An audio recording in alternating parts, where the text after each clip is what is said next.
and another one done. So this month we read The Wife of Pilate and Other Stories by Gertrud von Lefort, or Gertrude von Lefort. It was a mixed bag for me. Gertrude von Lefort, if you don't know who she is, she was a 20th century writer. She was a baroness. She came from a long line of aristocrats. She's German, and she was Protestant, of the Huguenot descent, and she was a convert later in life. She was also a very, very intelligent woman. She studied philosophy and loved history, and I think she had some honorary degree for one of those, either philosophy or history, I can't remember. But she was, like I said, a very intelligent woman, a great intellect of her time. She was much more well known while she was alive. She was a great influence on Georges Bernanos, among other people. And I don't know if she got a Nobel Prize for any of her writing, but maybe she was nominated. Her most known works are The Eternal Woman and The Song of the Scaffold. I've read The Eternal Woman. It's one of my favorite books of all time. And so that's why I was very excited to read these. I've read a couple other short stories from her. These are 3 novellas. I haven't read Song at the Scaffold, and I really, really want to. It's just been on my to-read list. And like I said, The Eternal Woman is one of my favorite books. I highly recommend. I will put out a review one of these days because one of you requested it. And I did mention it in this video, in my veiling video. So if you would like to check that out, I quote her several times in that video. In terms of her writing style, Gertrude von Lefort is a little harder to read than, well, I think. She's a little more difficult to read than a lot of writers, just because she's very poetic in the way she writes. And she did also write a lot of poetry. She infuses philosophy and theology in a way that her writing requires your full attention, a lot of time, and it requires you to go back and reread. As you can see, this book is very, very short. It's 3 novellas.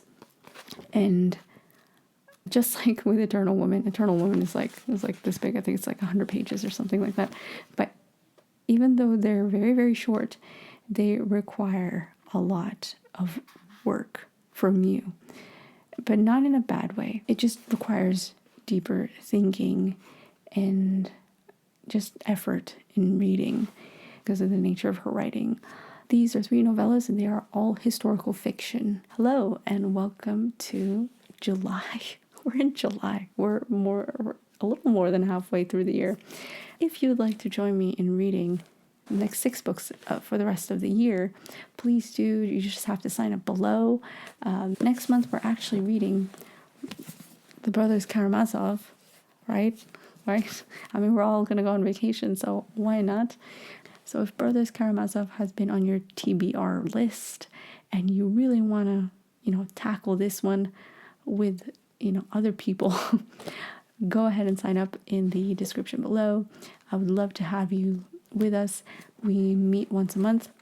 At the end of the month, we're going to be meeting on the 3rd of August. So you get a little more time to read the book. And we have a Telegram group where I share my favorite passages, you share yours, we motivate each other to read, and yeah, it's just great. I'm really enjoying those who are with me. So if you'd like to join, which I would love to have you, please sign up in the description below. And let's go back to the book review. Praxedis is a Greek free woman who serves Claudia, Pilate's wife, and so she's sending out a report telling Julia what happened to her mistress. Claudia tells Praxedis that she had this dream about hearing her husband's name. Crucifixus etiam pro nobis sub Pontio Pilato is what she hears. And so she tells Julia that she's going to try and warn her husband about this.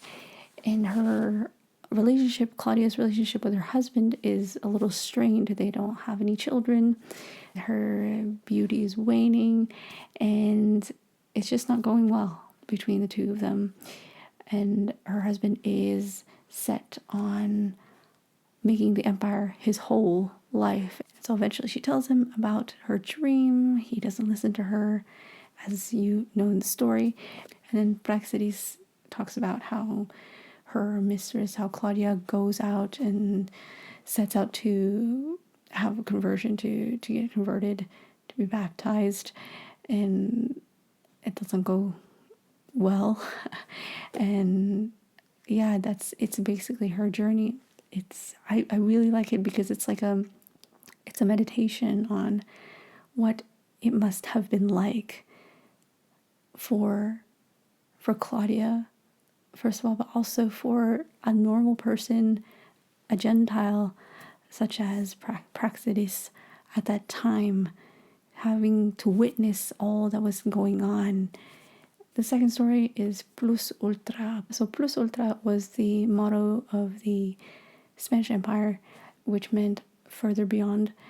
It is a story written from the perspective of a woman named Arabella. And Arabella has gotten the attention of Emperor Charles V. She wanted to seek his love, but it was hindered for the good of the country, for the good of themselves, of her as well as Charles V. There was a woman, the Lady Regent, who mysteriously liked her. And the Lady Regent, she had a husband and he had passed away. And the story talks about what it means to love as a woman. Plus Ultra was the most difficult for me. I didn't enjoy it just because of the way it was written. It's not like, it is like the other two, but it's not like the other two in the way it was written. The first one, The Wife of Pilate, it just went on really quickly, and I read it quite quickly as well. But Plus Ultra, the way it was written, I just couldn't sympathize with Arabella, and I just couldn't get in the story. I had to reread it, reread phrases or paragraphs several times, and I attempted to reread the whole story a second time, but I just couldn't. I didn't enjoy it. And I've read reviews, like people liking that story, so it might just be me. I would say it's probably just me, or perhaps it's just not the right moment in my life for me to read that story. I always think of it that way. So it was the least enjoyable for me, and I understood the lessons that Gertrud von der Fort wanted to say, and it reminded me of Story of a Soul, which we read the month prior, just of the style, because she is writing to her Reverend Mother, confessing all these things that had happened. But yeah, I didn't like that one. Maybe I'll read it in a few years or from now, and perhaps I'll like it then. We shall see. The last story is At the Gate of Heaven, and At the Gate of Heaven is interesting because there are two stories. There's a story within a story, and the first story is from the perspective of a woman. She is living during the Second World War. They're trying to protect their family archives from being raided, destroyed. And in one of their family archives, there is a document called the Galileo document. And the Galileo document was written by a man, a former student of Galileo. He talks about the environment at the time when Galileo put out his theory of heliocentricity and how that shook the culture within the church, how it challenged people's faith. He is basically in love with this woman who is in love with Galileo. So like I said, for forbidden love, or love of someone that you must sacrifice for something else, for God. And this woman that he is in love with loves Galileo and believes that his theory has basically done away with God. And so she's lost her faith. He is struggling to keep his. Diana, the woman who he is in love with, has an uncle who is a cardinal, and he is part of the Inquisition going through Galileo's trial. And he's also battling with his faith, and he's afraid that this new finding of Galileo is going to basically shake everybody's faith. There's this great quote from him that I really liked, which shed light on priests. Do you have even the slightest inkling of the battles we have to fight in utter deathly solitude, without the encouragement of authoritative assurances and consolations that you are accustomed to receiving from us? Do you think perhaps we get along without the torments of doubt? Truly, it did not take the new science to teach us that. I assure you, not only the victims of the Inquisition are martyrs, so are we who sentence them. That's one of the most powerful parts of that story. And it made me think about the priests that I know, that these holy men and women who have given their lives up to God. And, I'm sure the devil is tempting them twice as more than you and me. It must be a difficult and sometimes lonely life. So yeah, this third story deals with scientism, what it means to have new discoveries, and how that shapes us, and how it could influence us into disbelief. The man who was writing the Galileo document has this struggle. Do I keep believing in God or not, despite this new theory? Does this theory do away with God, removing all the evils, all that is wrong? Does that actually help us become better human beings?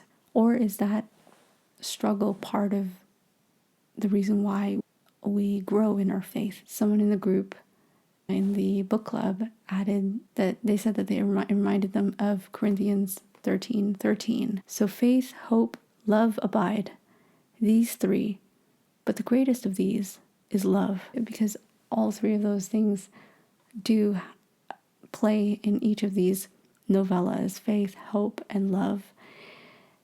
And that struggle to deny yourself of earthly love and seeking God above all and loving God above all three stories have that in here.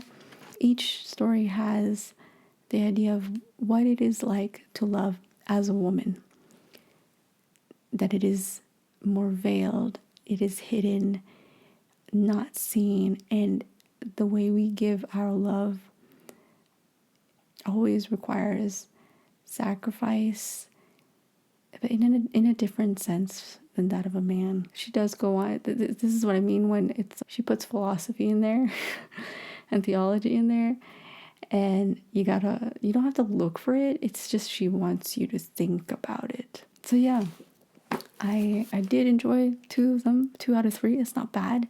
So what did you think of Wife of Pilate and Plus Ultra and At the Gate of Heaven? Did you like any of them? Have you read any other Gertrud Fallenfort stories, or have you read her Eternal Woman, The Eternal Woman? Let me know in the comments below, and I shall see you in the next one.